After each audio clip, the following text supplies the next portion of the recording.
નમસ્કાર. મહીસાગર અકાદમીમાં આપ સર્વેનું હાર્દિક સ્વાગત છે. મહત્ત્વના વિષયની ચર્ચા કરીએ. ભારતનું બંધારણ. મહીસાગર અકાદમીની યુટ્યુબ ચેનલમાં અત્યાર સુધીમાં અનુચ્છેદ 1થી માંડીને 255 સુધીના અનુચ્છેદોની ચર્ચા ઓલરેડી થઈ ચૂકી છે. ગુજરાતીમાં પ્રથમવાર યુટ્યુબ ચેનલમાં દરેક અનુચ્છેદો સ્ટેપ બાય સ્ટેપ જે ભણાવવાનો પ્રયાસ છે એ આપના બધાનો સહકાર અને સપોર્ટથી સફળ બન્યો છે. તો આ બંધારણની સિરીઝમાં આપણે હવે આગળ વધીએ.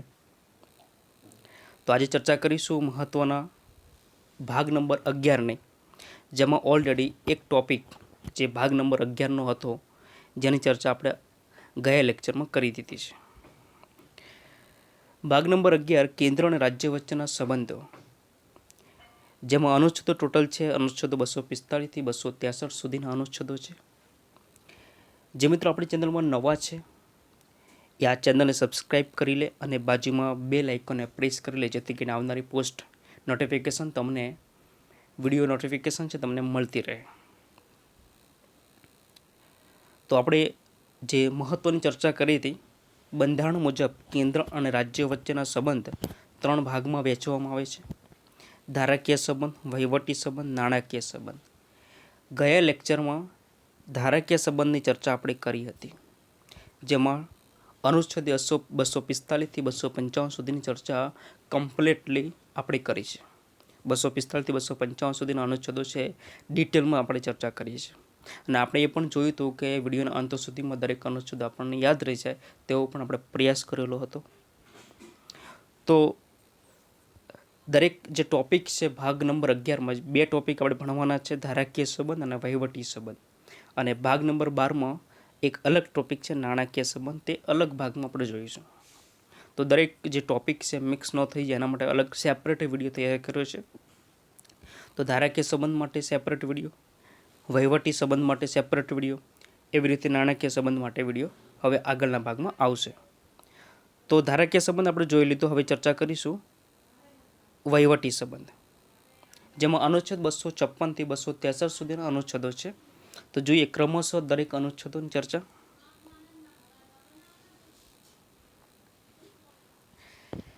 વહીવટી સંબંધ, જેમાં ટોટલ અનુચ્છેદો છે 256 થી 263 સુધીના અનુચ્છેદો. તો સ્ટેપ બાય સ્ટેપ દરેક અનુચ્છેદની ચર્ચા આપણે અહીંયા કરીશું. અનુચ્છેદ નંબર 256, પ્રથમ અનુચ્છેદ છે આપણો રાજ્યો અને સંઘની ફરજ. અનુચ્છેદ નંબર 256 કહેવા માંગે છે રાજ્યો અને સંઘની ફરજ. તો કેવી રીતે છે? તો દરેક રાજ્ય પોતાની કારોબારી સત્તાનો ઉપયોગ એવી રીતે કરવો જોઈએ કે જેથી સંસદે બનાવેલા કાયદા અને રાજ્યના કાયદાનું પાલન થાય. આ માટે સરકાર રાજ્યને આદેશ આપી શકે છે. કેવી રીતે? રાજ્યો અને સંઘની ફરજ. તો દરેક રાજ્ય, ભારત દેશ છે એક સંઘનો બનેલો દેશ છે જેમાં બધા રાજ્યો આવેલા છે. દરેક રાજ્ય જે કારોબારી સત્તાનો ઉપયોગ એવી રીતે કરવો જોઈએ કે જે સંસદે બનાવેલા કાયદા હોય, રાજ્યની વિધાનમંડળે બનાવેલા કાયદા હોય એ મુજબ કામ કરવું જોઈએ. અને એના માટે કેન્દ્ર સરકાર રાજ્યને આદેશ આપી શકે છે. આવું અનુચ્છેદ 256માં જણાવવામાં આવેલું છે. તો ક્લિયર. અનુચ્છેદ નંબર 256 રાજ્યો અને સંઘની ફરજ. રાજ્યોની ફરજ એ છે કે જે કાયદા બનાવેલા છે, સંઘના કાયદા છે, રાજ્યના કાયદા છે, એ કાયદા મુજબ કામ કરવાનું છે. અને સંઘની ફરજ એ છે કે દરેક રાજ્યોને આદેશ આપી શકે છે. ઓકે, તો હવે ચર્ચા કરીશું નેક્સ્ટ અનુચ્છેદ 257 નંબરનો. અમુક સંજોગોમાં રાજ્યો પર સંઘનું નિયંત્રણ ઓલરેડી હોય જ છે, પરંતુ એની સ્પેસિફિક અનુચ્છેદ બંધારણમાં કહી શકાય તો 257માં જણાવેલું છે. 257 મુજબ ભારત સરકારનો જે સંઘ છે એ રાજ્યો પર નિયંત્રણ કરી શકે છે અમુક સંજોગોમાં. તો કેવા સંજોગોમાં? રાષ્ટ્રીય અને લશ્કરી મહત્ત્વના વ્યવહારોના સાધનોના બાંધકામ અને નિભાવ વિશે રાજ્યને આદેશ આપી શકે છે. કેવી રીતે? કોઈ રાષ્ટ્રીય લશ્કરી મહત્ત્વની બાબતને લઈને કોઈ ખર્ચ કરવાનો હોય, બરાબર છે, કોઈક સાધનની જરૂર પડે, બરાબર છે, તો એ રાજ્યોને કહી શકે છે. કેન્દ્ર સરકાર કોઈ પાલન માટે રાજ્ય સરકારને વધારાનો ખર્ચ કરવો પડે તો તે ખર્ચ કેન્દ્ર સરકાર ભોગવશે. જો કેન્દ્ર સરકાર ના પડે તો સુપ્રીમ કોર્ટના મુખ્ય ન્યાયાધીશ વડે નિમાયેલા લવાદ વડે નક્કી થાય તેટલી રકમ કેન્દ્ર સરકાર ભોગવશે. જોઈએ મહત્વની બાબત એ છે કે આમાં કોઈ સંઘ સરકાર છે આપણી, એ કોઈ પણ રાજ્યને કોઈ કામ આપી શકે છે. તો એ કામ કરવા માટે જો ખર્ચ થાય એ ખર્ચ કેન્દ્ર સરકારને ભોગવવાનો હોય છે. જો કદાચ કેન્દ્ર સરકાર ખર્ચ રાજ્ય સરકારને આપતી નથી તો એ બાબતમાં સુપ્રીમ કોર્ટમાં જઈ એ કેસ લઈ જવામાં આવે છે અને એ કેસમાં જે નક્કી કરવામાં આવે છે લવાદ વડે, કોના વડે? લવાદ વડે, બરાબર છે. અને જે પણ નક્કી કરેલી રકમ હોય કેન્દ્ર સરકારને ભોગવવી પડે છે ફાઇનલી રીતે. તો આ તમામ બાબતો છે. તો અનુચ્છેદ નંબર 257 મુજબ અમુક સંજોગોમાં રાજ્યો પર સંઘનું નિયંત્રણ કરી શકે છે. બરાબર છે, ઓકે, ક્લિયર. અનુચ્છેદ નંબર 258ની ચર્ચા કરીએ તો હવે બહુ મહત્વનો અનુચ્છેદ છે, રાજ્યને સત્તા સોંપવાની સંઘની સત્તા. હવે 257માં શું હતું? નિયંત્રણ હતું. અને અહીંયા શું છે? રાજ્યને સત્તા સોંપવાની સંઘની સત્તા છે. અહીંયા પણ એ જ બાબત છે, સંઘનું નિયંત્રણ છે 57ની અંદર. 58માં એક સત્તા છે, રાષ્ટ્રપતિ સંઘની કારોબારી સત્તા નીચે આવતા કોઈ પણ કાર્ય રાજ્ય સરકારને તેની સંમતિથી અથવા તેના અધિકારીઓને શરતો સાથે અથવા શરતો વિના સોંપી શકે છે. કહેવાનો મતલબ એવો છે કે સંઘ છે, રાષ્ટ્રપતિ દ્વારા કોઈ કાર્ય હોય, બરાબર છે, કેન્દ્ર સરકારનું કોઈ કામ હોય કારોબારી સત્તા માટે, તો એ કામ કરવા માટે રાજ્ય સરકારને રાષ્ટ્રપતિ કહી શકે છે. કોની સંમતિથી? રાજ્ય સરકારની સંમતિથી અથવા તેના અધિકારીઓના શરતો વડે અથવા શરતો વિના.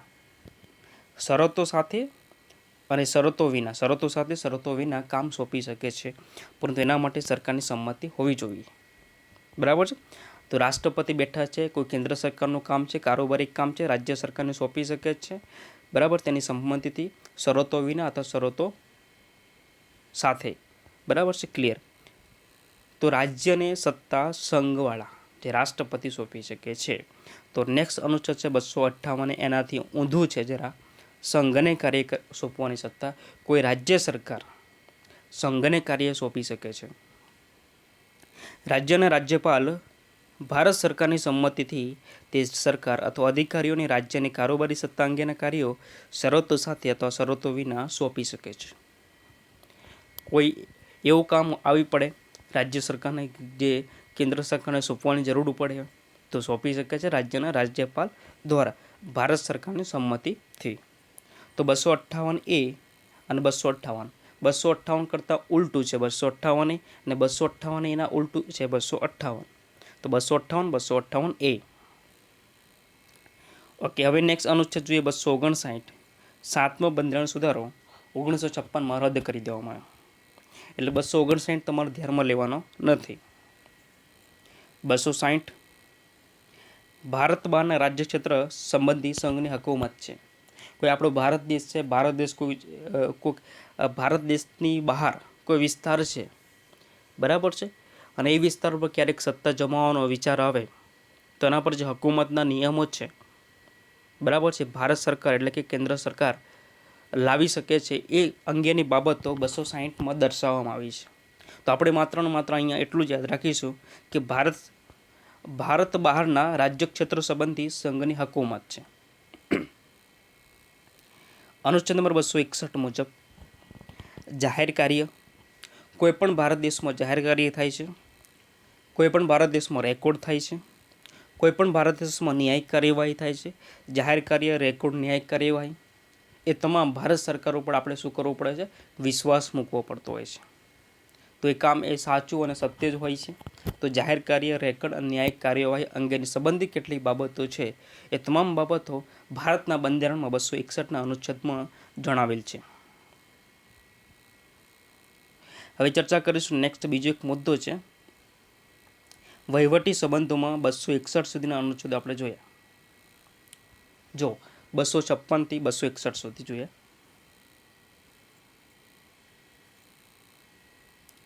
256 થી 261 સુધીના અનુચ્છેદો આપણે જોયા, બરાબર છે. 256 થી 261 અનુચ્છેદો અને 262માં જે અનુચ્છેદ આવશે એ હંમેશા પાણી સંબંધિત તકરારો વિશે આવશે, બરાબર છે. વહીવટી સંબંધો, વહીવટની અંદર આપણે ભાગ આવે છે. પાણી સંબંધી તકરારો.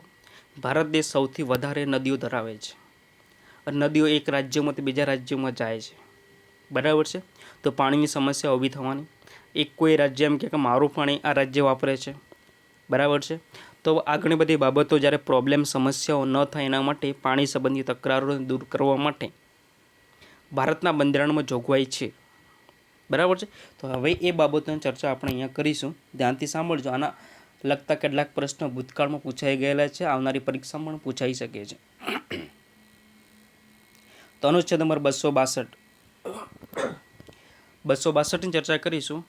બે અથવા બેથી વધુ રાજ્યોમાં વહેતી નદી હોય તો જ પ્રોબ્લેમ થાય કે તેમના પાણીના ઉપયોગ, વહેંચણી અથવા નિયંત્રણ અંગેની કોઈ તકરાર કે વિવાદ નિર્ણય કરવા સંસદ કાયદાથી જોગવાઈ કરી શકશે, બરાબર છે. અને એ જે કાયદો બનાવ્યો હોય સંસદે, બરાબર છે, એ પ્રમાણે કોઈ ન્યાયાલયમાં પડકારી શકાશે નહીં. ખાસ બાબત અહીંયા ધ્યાનમાં રાખવાની છે. બે અથવા બેથી વધુ રાજ્યો વચ્ચે, રાજસ્થાન, ગુજરાત, મધ્યપ્રદેશ વચ્ચે કોઈક નદીનો મામલો છે, બરાબર છે. એવી રીતે બીજા કોઈ પણ રાજ્યો વચ્ચે મામલો હોય, બરાબર છે. તો એમાં ઉપયોગ, વહેંચણી, નિયંત્રણ માટે કોઈ તકરાર, વિવાદ ઉત્પન્ન થાય, બરાબર છે. તો વિવાદનો નિર્ણય લાવવા માટે સંસદ કાયદો બનાવી શકે છે અને એ કાયદા મુજબ જે પણ નિર્ણય લેવામાં આવશે એ નિર્ણય આખરી ગણવામાં આવશે, આખરી નિર્ણય ગણવામાં આવશે. અને એ જે નિર્ણય લીધો હોય એ કોઈ ન્યાયાલયમાં પડકારી શકાતો નથી. ઓકે, ફરીથી રિવિઝન કરી લઉં છું. અનુચ્છેદ નંબર 262 પાણી તકરારો માટે અનુચ્છેદ છે. બે અથવા બેથી વધુ રાજ્યોમાં વહેતી નદી કે તેમના પાણીના ઉપયોગ, વહેંચણી અથવા નિયંત્રણ અંગેની કોઈ તકરાર કે વિવાદનો નિર્ણય કરવા સંસદ કાયદાથી જોગવાઈ કરી શકશે. તે બાબતને ભારતના કોઈ પણ ન્યાયાલયમાં પડકારી શકાશે નહીં. આ બાબત અહીંયા જરૂરી હતી. હવે આગળ ચર્ચા કરીશું. આ જોગવાઈના આધારે કેન્દ્ર સરકારે કાયદો બનાવ્યો. આંતરરાજ્ય જળ વિવાદ અધિનિયમ 1956. આંતરરાજ્ય જળ વિવાદ અધિનિયમ 1956 બનાવવામાં આવ્યો. નામનો કાયદો ઘડ્યો, જે અનુસાર આંતરરાજ્ય જળ વિવાદનો નિર્ણય કરવા એક ટ્રિબ્યુનલ્સની રચના કરવામાં આવશે, જેનો નિર્ણય અંતિમ અને વિવાદમાં સમાવિષ્ટ બધા જ રાજ્યો માટે બંધન કરતા રહેશે. અને આપણે આગળ પણ જોઈ લીધું અનુચ્છેદ શું કહેવા માંગે છે, તે કોઈ પણ ન્યાયાલયમાં પડકારી શકાશે નહીં.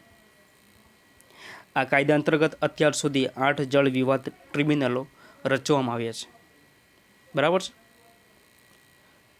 તો અત્યાર સુધીમાં રચવામાં આવેલા જળ વિવાદ ટ્રિબ્યુનલો ટોટલ કેટલા છે? 8 છે. આ તમામ બાબત યાદ રાખવાની છે. તો કયા કયા 8 જળ વિવાદો છે એની ચર્ચા આપણે ઊંડાણપૂર્વક થોડી ફ્લેશબેકમાં જોઈ લઈએ. પહેલો ટ્રિબ્યુનલ છે કૃષ્ણ જળ વિવાદ ટ્રિબ્યુનલ. 1969, 1969 અને 1969. 1969માં 3 ટ્રિબ્યુનલ રચવામાં આવ્યા હતા. પહેલો છે કૃષ્ણ જળ વિવાદ ટ્રિબ્યુનલ, મહારાષ્ટ્ર, કર્ણાટક, આંધ્રપ્રદેશ.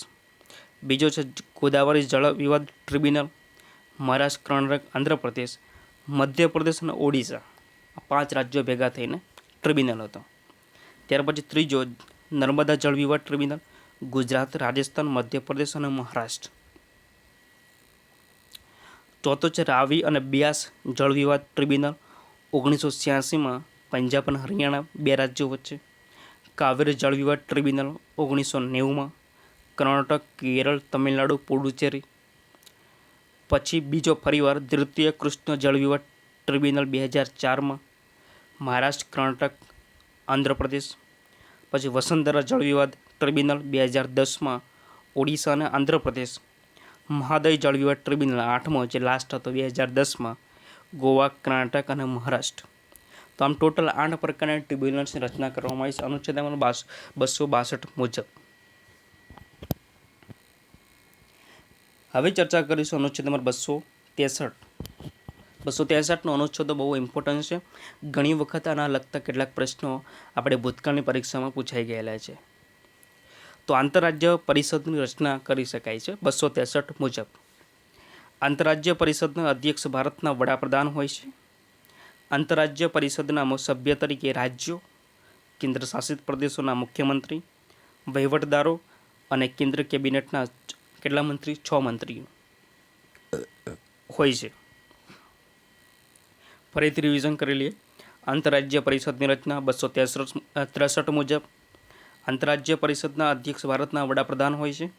આંતરરાજ્ય પરિષદના સભ્ય તરીકે રાજ્યો અને કેન્દ્રશાસિત પ્રદેશોના મુખ્યમંત્રી અને વહીવટદારો અને કેન્દ્રીય કેબિનેટના 6 મંત્રીઓ હોય છે. 1990માં રાષ્ટ્રપતિ દ્વારા આંતરરાજ્ય પરિષદની રચના કરવામાં આવી હતી. આંતરરાજ્ય પરિષદના મુખ્ય કાર્યો શું છે? બહુ ઇમ્પોર્ટન્ટ એ છે, કામ શું કરે છે? તો રાજ્યો વચ્ચે ઉત્પન્ન થયેલા વિવાદોની તપાસ કરવી તથા તે સંબંધમાં યોગ્ય સલાહ આપવી, કેન્દ્ર અને રાજ્ય હિત સંબંધી બાબતોની તપાસ કરવી અને વિચાર વિમર્શ કરવો. તો આ 2 બાબતો છે. તો રાજ્ય વચ્ચે કોઈ પણ પ્રોબ્લેમ થાય છે તો એ પ્રોબ્લેમનું સમાધાન કરવા માટે આંતરરાજ્ય પરિષદમાં ભાગ ભજવે છે ટૂંકમાં, અને એની રચના છે 263માં ભારતના બંધારણમાં કરવામાં આવી છે. તો 263નો અનુચ્છેદ અહીં પૂરો કરીએ છીએ. સાથે સાથે ભાગ નંબર 11 પણ અહીંયા પૂરો કરીએ છીએ. બરાબર છે? ઓકે. તો હું આશા રાખીશ કે ભાગ નંબર 11માં જે 2 પ્રકારના જે સંબંધો હતા, બરાબર છે, એ 2 પ્રકારના સંબંધોમાં આજના વિડીયો લેક્ચરમાં વહીવટી સંબંધ વિશેની ચર્ચા આપણે ઊંડાણપૂર્વક કરી છે. બરાબર છે મિત્રો? તો ધારાકીય સંબંધ 245 થી 255 સુધી, વહીવટી સંબંધ 256 થી 263 સુધી. તો એક ફટાફટ રિવિઝન લઈ લઈએ.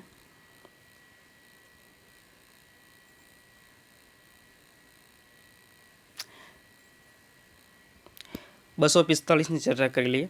ભારતની સંસદ સમગ્ર દેશમાં રાજ્યનું વિધાનમંડળ સંબંધિત રાજ્ય ક્ષેત્રમાં કાયદો બનાવવાની સત્તા ધરાવે છે. 246માં અનુસૂચિ નંબર 7 મુજબ જે ચર્ચા કરવામાં આવેલી છે, જેમાં યાદોની ચર્ચા કરવામાં આવી છે. સંઘ યાદીમાં 100, રાજ્ય યાદીમાં 61 અને સંયુક્ત યાદીમાં 52. અનુચ્છેદ નંબર 246 એ સંસદ અને રાજ્ય વિધાનમંડળ એમ બંને જીએસટી માટે કાયદો બનાવી શકે છે, પરંતુ આંતરરાજ્ય વેપાર બાબતે આ સત્તા માત્ર સંસદની રહેશે. 247માં ચર્ચા કરીએ તો વધારાના ન્યાયાલયોની સ્થાપના કરવાની સંસદની સત્તા છે. 248માં કાયદો ઘડવાની અવશિષ્ટ સત્તાઓ, જે આપણે અગાઉ ચર્ચા કરી, 3 યાદીઓની, સંઘ યાદી, રાજ્ય યાદી અને સંયુક્ત યાદી. આ 3 યાદીમાં કોઈ વિષયનો સમાવેશ થતો ન હોય તેવા વિષયની જે સમાવેશ છે એ અવશિષ્ટ સત્તા તરીકે ઓળખવામાં આવે છે. અને એવી તમામ બાબતો જેનો ઉલ્લેખ કોઈપણ યાદી કરવામાં આવ્યો નથી તેમને અવશિષ્ટ બાબતો કહે છે. અને આ અવશિષ્ટ બાબતો પર કાયદો બનાવવાની સત્તા કેન્દ્રીય સંસદની રહેશે. 249માં ચર્ચા કરવામાં આવી છે રાજ્ય યાદીમાંથી કોઈપણ બાબત અંગે કાયદો ઘડવાની સંસદની સત્તા છે. ભારતની સંસદને કેટલીક વિશેષ પરિસ્થિતિઓમાં રાજ્ય યાદીના વિષયો પર કાયદો બનાવવાની સત્તા પ્રાપ્ત થયેલી છે. 249 એમ કહેવા માંગે છે કે રાજ્ય યાદીમાંથી કોઈપણ બાબત અંગે કાયદો ઘડવાની સંસદની સત્તા છે. તો કેટલીક બાબતોથી આપણે ચર્ચા ગયા લેક્ચરમાં કરી દીધી છે. 250 રાષ્ટ્રની કટોકટી સમય ચાલતો હોય ત્યારે સંસદ રાજ્ય યાદીના વિષય પર કાયદો બનાવી શકે છે, અને એ કાયદો કેટલા માસ સુધી ચાલે છે? માત્ર કટોકટી પૂરી થઈ ગયા પછી 6 મહિના સુધી. 251 તો 249 અને 250 મુજબ સંસદે બનાવેલા કાયદા અને રાજ્યોના વિધાનમંડળે બનાવેલા કાયદામાંથી સંસદે જે કાયદા બનાવ્યા હોય તે સર્વોપરી ગણાશે. 252માં 2 કે તેથી વધુ રાજ્યના વિધાનમંડળો એક ઠરાવ પસાર કરીને રાજ્ય યાદીના કોઈ એક વિષય પર કાયદો બનાવવાની સત્તા કેન્દ્ર સરકારને એટલે કે સંસદને સોંપી શકે છે, પરંતુ આ કાયદો જે તે રાજ્યમાં અમલી બનશે જેમણે આ ઠરાવ પસાર કર્યો હોય. અનુચ્છેદ નંબર 253 કોઈ આંતરરાષ્ટ્રીય કરાર કે સંધિ લાગુ કરવા સંસદ રાજ્ય યાદીના વિષય પર કાયદો બનાવી શકે છે. 254 ચર્ચા કરીએ તો સંયુક્ત યાદીનો વિષય પર સંસદ અને રાજ્ય વિધાનમંડળ બંને કાયદો બનાવી શકે છે, પરંતુ જો કોઈ વિષય પર બંને દ્વારા બનાવવામાં આવેલા કાયદાની જોગવાઈ પરસ્પર વિરુદ્ધ હોય તો સંસદે બનાવેલો કાયદો સર્વોપરી ગણાશે. અનુચ્છેદ નંબર 255 ભલામણો અને પૂર્વ મંજૂરીને લગતી જરૂરિયાત ફક્ત પ્રક્રિયાની બાબત ગણવા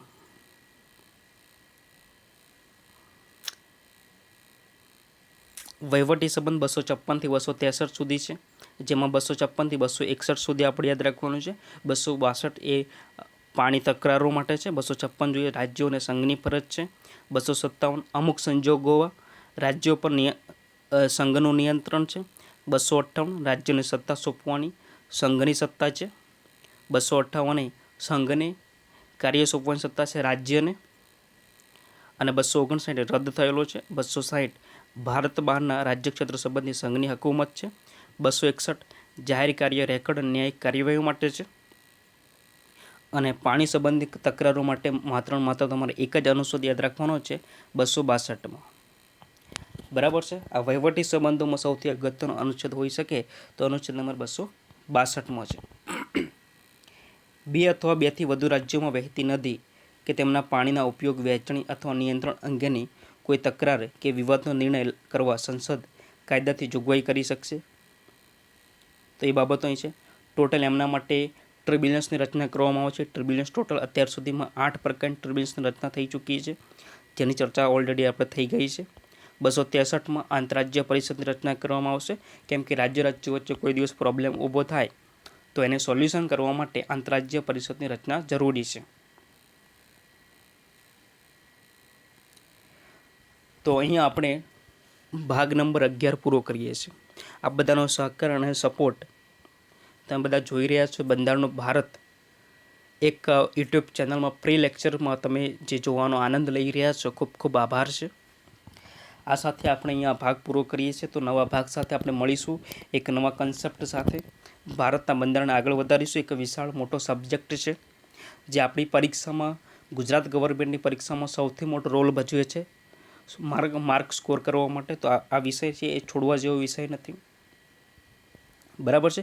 જે મિત્રો આપણી ચેનલમાં નવા હોય એ ચેનલને સબસ્ક્રાઈબ કરી લે અને તમારા મિત્રો સુધી શેર કરી. બરાબર છે. ઘણા બધા મિત્રો શેર નથી કરતા. તમારા મિત્રો સુધી આને શેર કરો અને કહો કે બંધારણ હવે આપણે સ્ટેપ બાય સ્ટેપ, એ પણ આપણે ફ્રીમાં. બરાબર છે. તમારે જ્યારે પણ પ્રશ્ન ઊભો થાય ત્યારે કમેન્ટ બોક્સમાં જણાવી શકો છો. બરાબર. અમારા સમયગાળા 1, 2, 3 દિવસમાં તમને આનો આન્સર 100% મળી જશે. તો આશા રાખું છું કે આજનો લેક્ચર તમને ગમ્યો હશે. તો નવા વિડીયો લેક્ચર મળીએ ત્યાં સુધી હું રજા લઉં છું. જય હિન્દ, જય ભારત.